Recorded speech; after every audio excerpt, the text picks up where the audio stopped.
Break के बाद स्वागत है आपका। और अब बात कर लेते हैं कुक की। कुक कोलकाता के ऐतिहासिक ईडन गार्डन पर दोहरा शतक लगाने से तो चूक गए, पर उनकी शानदार बल्लेबाजी ने भारत को मुश्किलों में डाल दिया है। साथ ही साथ कई रिकॉर्डों को एक साथ उन्होंने अपने नाम भी कर लिया है। ये आपको दिखाते हैं कुक के रिकॉर्ड।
तो आपने देख लिया कुक का कमाल, और चलिए अब आपको दिखाते हैं कि सीरीज में कुक का आंकड़ा कितना जबरदस्त है।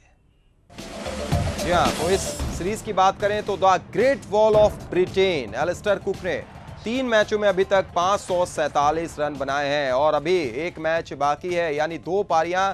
और अगर इस मैच में एक और पारी का मौका मिलता है तो 3 पारियां कुक के पास मौजूद हैं। आप समझ सकते हैं आंकड़ा कहां तक जा सकता है। 3 मैचों में 3 शतक भी लगा चुके हैं कुक।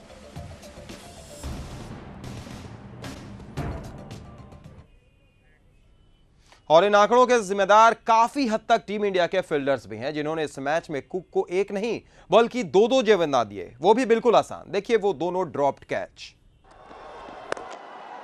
और छोड़ दिया।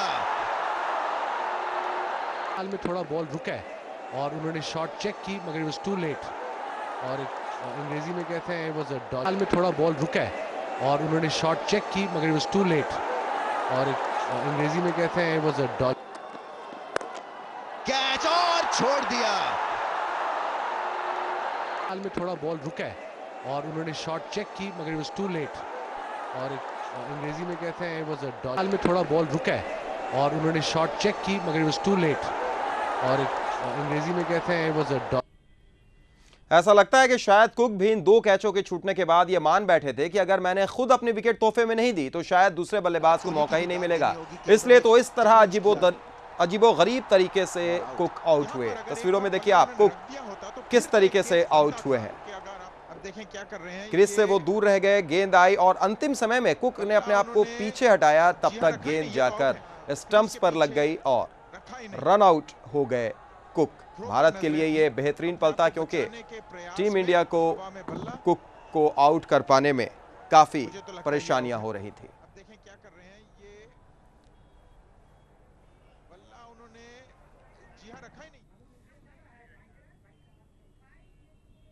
चलिए अब एक नजर डाल लेते हैं कि कोलकाता टेस्ट में अभी तक भारतीय गेंदबाजों को 6 कामयाबी कैसे हासिल हुई है।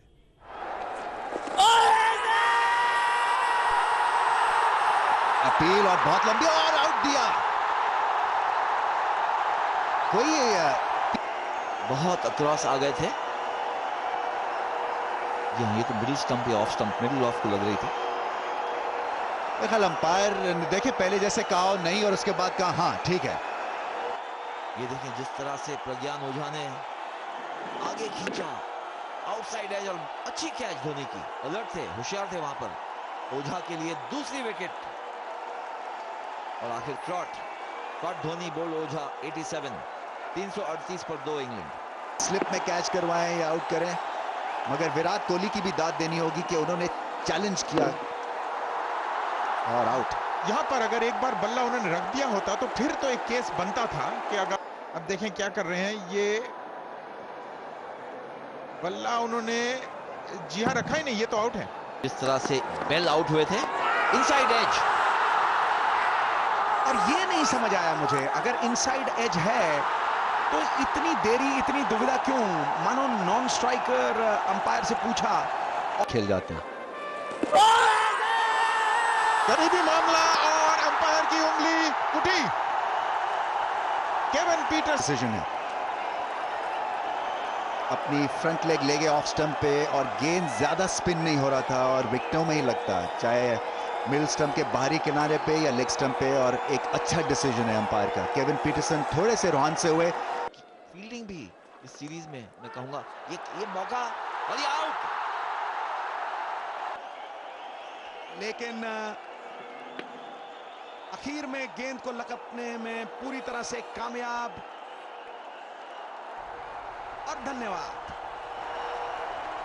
काफी अकलमंदी की वहां पर सहवाग ने।